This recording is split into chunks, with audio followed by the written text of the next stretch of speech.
welcome back to my channel. In today's video, I'm going to be resharing a very popular recipe that I had on my channel that I shared about a year ago. Today, I'm going to be resharing my recipe for coconut buns.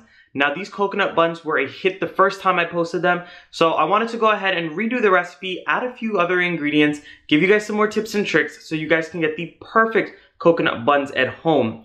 So I hope you guys enjoy the rest of this recipe. Let's get into it. I know by the end of this video, you're gonna be running in your kitchen, mixing all of this up and making your own coconut buns at home. All right guys, so before we get into making the actual coconut buns, I wanna go into some of the ingredients that I'm gonna be using today. I have some ingredients from one of my favorite places to get any of my West Indian products. I have these from the Desi Imports. Now, what I have here is the nutmeg, I have my evaporated milk, and I have some mixed essence. These are three key ingredients for the coconut buns that really give it that essential buns flavor. And if you want to purchase any of these, head on over to buyeasy.com and they'll be shipped right to your door. Alright guys, so as we make the buns, I'm going to go through the rest of the ingredients that I'll be using. So in a pretty large bowl, you're going to go in with some all-purpose flour, and you're also going to go in with a little bit of baking powder. You want to make sure to add the amount of baking powder that I do say to add, just so it could give it the right amount of puff and the right amount of fluffiness. If you don't add enough, then it's going to make them fall and be really hard.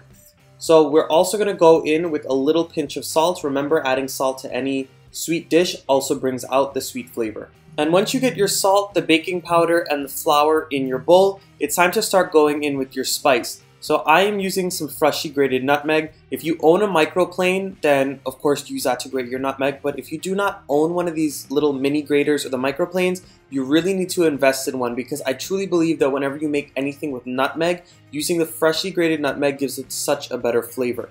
And once you have all of these dry ingredients in your bowl, you're going to go ahead and mix it really well. If you wanted to, you can go in there with your hands, or you can go in there with a spoon or a whisk. At this point, I'm also going to go in with all of my sugar. Now, the sugar that I'm using today is an organic cane sugar, but if you wanted to, you could use brown sugar, you could use regular granulated sugar, or you could play around with any type of different sugars like coconut sugar or turbinado sugar, anything of the sort that you have on you, feel free to use that. I'm also going to let you know that if you wanted to adjust the amount of sugar that you add into these buns, feel free to do so. In the description box down below where I usually have all of the ingredients, I'm going to have my measurement for how much sugar that I use, but if you want it to be a little less sweet, go ahead and add less, and if you want it even more sweet, feel free to add some more. This recipe is very forgiving in all of the different measurements. Also, into my bowl with the dry ingredients, I am going in with some softened butter. I'm using unsalted butter today, but if you wanted to use salted butter, go ahead and do so, but omit that little pinch of salt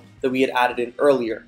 And once you go in with your softened butter, you're going to go ahead and mix it up really well. Now, if you wanted to, as I said, feel free to use a spoon, but I prefer to use my hands just because I really like to get the feeling of the dough to make sure everything's working out just right. And once you get your butter mixed in, for the most part, it's time to go in with all of your freshly grated coconut. Whenever I make any type of Guyanese dessert, especially using freshly grated coconut, I like to use the fresh coconut. I do not like to use anything store-bought. A lot of you guys asked me if you could use the RD sweetened coconut flakes or unsweetened coconut flakes. I am going to say no to that just because when you buy those from the store, a lot of the fat content that was originally in the coconut is lost through the packaging process. So not only will it make your dish a little dry, but also the texture of the coconut is different. I always recommend to find the fresh coconut because it's going to make your dish the best. And once you've gone ahead and mixed in that coconut and that butter really, really well until you get basically fine crumbles, you're going to make a little well in the middle and you're going to start pouring in your evaporated milk.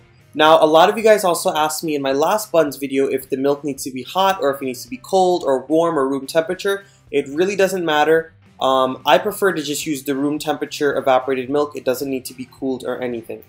And on top of the milk, I'm also going to go in with my mixed essence. Now, if you didn't have mixed essence, you could feel free to use any type of extract that you have. You could even use some orange extract, you could use almond extract, regular old American vanilla extract. The possibilities are endless. So what I'm going to keep doing is adding a little bit of that milk at a time until my dough comes together into a sticky, tacky dough. So for these coconut buns today, I'm going to put a little bit of a twist on them. In my original recipe, they did not have any raisins or any type of dried fruit on the inside. That's just because that's the original way and that's the way that my grandmother taught me how to make it. But today I'm going to put a little bit of a spin on it. And it's going to be equally as good, especially for you guys who love things with dry fruit inside. So into my dough here, after I mix in a little bit of that milk while it's still crumbly, I'm going in with some chopped up maraschino cherries as well as some golden raisins. Now what I'm doing on top of that, once I mix those in, is I'm adding in a little bit more milk at a time and keeping on incorporating it until it all comes together in a very sticky dough. And in all of my videos, wherever I make any type of dough or batter, I always tell you to add in a little bit of the liquid at a time, because the easy thing for you to do is to keep on adding more liquid. But if you add too much liquid, then what's going to happen is it's very hard to add in more flour. If you have to add more flour to this, it's going to make it very, very tough and very gluey tasting when it's done. So this is the right texture for me. So once you get your dough all mixed up and you get that sticky, tacky dough that's very sticky on your fingers, you're going to go ahead and preheat your oven to 350 degrees. You're going to get yourself a baking dish or a cookie sheet, and you're going to cover it with some parchment paper. If you wanted to, you could do it the way my grandmother does it and butter the actual cookie tray or the baking dish that you're going to use, or you could even spray it with some cooking spray. I just prefer using the parchment paper because it's easy cleanup and the buns literally come right off. So onto the baking tray, I am putting on some scoops of the actual dough. I'm using my hand because that's the way I like to estimate the amount of dough I put onto the tray. But if you wanted to, you could go ahead and use an ice cream scoop, or you can use a measuring cup and actually measure out the individual portions. If I had to put a measurement on how much I'm putting for each bun, it would probably be about 1/3 of a cup, maybe 1/4 to 1/3 of a cup. I don't make them too big, but I know a lot of people like really, really big coconut buns. If you're one of those people, feel free to add more. Just know that the cooking time will be increased. So once you get all of your coconut buns down onto the tray or on top of your parchment paper, what you're going to go ahead and do is take a piece of another one of the maraschino cherries and you're just going to stick it on top of each one of the buns. That, in my opinion, is the signature to any good coconut buns. That's the way my grandmother always made it, and that's the way I usually see it in the bakeries. So that really is a signature for me, and that's something that I like to see on my coconut buns. This, of course, is optional, but how could you say no to a nice shiny red cherry on the top of your coconut buns? So at this point, I'm going to pop these into the oven at 350 degrees. I'm going to leave them there for about 12 to 15 minutes, or just until they are golden brown around the edges and on the top. At that point, you can pull them out, and I'll show you guys what they look like. Alright guys, so I just pulled my coconut buns out of the oven, and as you guys can see, they're very golden brown all over the edges and on the top. And you guys, whenever you bake any of these West Indian baked goods or something like buns, your whole house is going to smell amazing. Whenever I make these, the whole house smells sweet and just, you know that something's baking and getting ready to be eaten. So what I'm going to do is allow them to sit on the pan for just about a minute, and then I'm going to transfer them onto either a cooling rack or you could put them in a plate, and they're basically ready to serve. You can serve them cold, you could serve them warm or hot. Alright guys, now that all of my coconut buns are done, it's time to go ahead and try it. And before I try it, I wanted to let you know that these bad boys will stay outside for up to 2 days in a nice airtight container. You can put them in the fridge in a Ziploc bag for up to a week, and you can put them in your freezer for up to a month or 2. You just have to put them in a Ziploc bag, make sure you wrap them up really nice, and you can pop them in the microwave, you can pop them in the oven, or your little toaster oven whenever you want fresh coconut buns.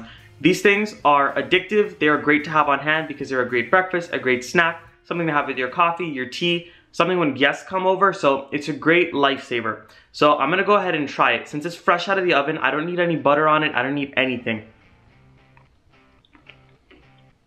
You guys, the edges are nice and crispy. As you guys can see, it has a nice golden brown bottom. You see all of those cherries, you see some raisins peeking out the side. This is so delicious, guys. And it's not dry. Sometimes when you have those coconut buns, they're really dry and they like fall apart in your mouth. This is nice and moist and crispy on the outside, soft on the inside. So while I finish this up, I'm gonna get my cup of tea ready. I'm gonna finish this. I hope you guys subscribe to my channel. Press that notification button, the little bell icon. You'll be notified when I post my newest videos. Of course, give this video a nice big thumbs up and leave all of your beautiful comments down below. I'm gonna go finish this bad boy. I'll see you guys in my next video. Bye guys.